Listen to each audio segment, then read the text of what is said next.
One way to change our genes is to make new ones, as Craig Venter has so elegantly shown. Another is to change our lifestyles.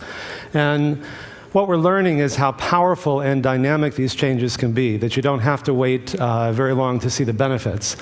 When you eat healthier, manage stress, exercise, and love more, your brain actually gets more blood flow and more oxygen. But more than that, your brain gets measurably bigger. Things that were thought impossible just a few years ago can actually be measured now. This was figured out by Robin Williams a few years before the rest of us.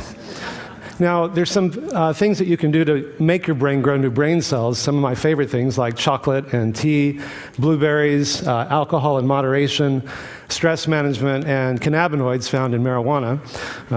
I'm just the messenger. What were we just talking about? And other things that can make it worse. It can cause you to lose brain cells, the usual suspects like saturated fat and sugar, nicotine, opiates, cocaine, too much alcohol, and chronic stress. Your skin gets more blood flow when you change your lifestyle, so you age less quickly. Your skin doesn't wrinkle as much. Your heart gets more blood flow. We've shown that you can actually reverse heart disease, that these clogged arteries that you see in the upper left, after only a year, become measurably less clogged. And the cardiac PET scan shown in the lower left, the blue means no blood flow. A year later, orange and white is maximal blood flow. We've shown you may be able to stop or reverse the progression of early prostate cancer, by extension, breast cancer, simply by making these changes. We found that tumor growth in vitro was inhibited 70% in the group that made these changes, whereas only 9% in the comparison group. These differences were highly significant. Even your sexual organs get more blood flow, so you increase sexual potency. One of the most effective anti-smoking ads was done by the Department of Health Services, showing that nicotine, which constricts your arteries, can cause a heart attack or a stroke, but it also causes impotence. Half of guys who smoke are impotent. How sexy is that?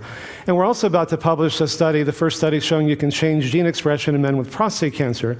This is what's called a heat map, and the different colors, and along the side on the right are different genes.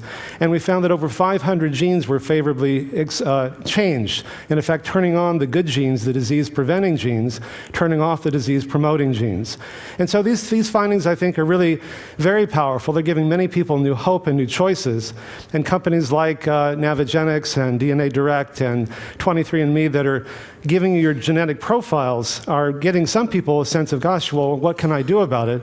Well, our genes are not our fate, and if we make these changes, they're a predisposition, but if we make bigger changes than we might have made otherwise, we can actually change how our genes are expressed. Thank you.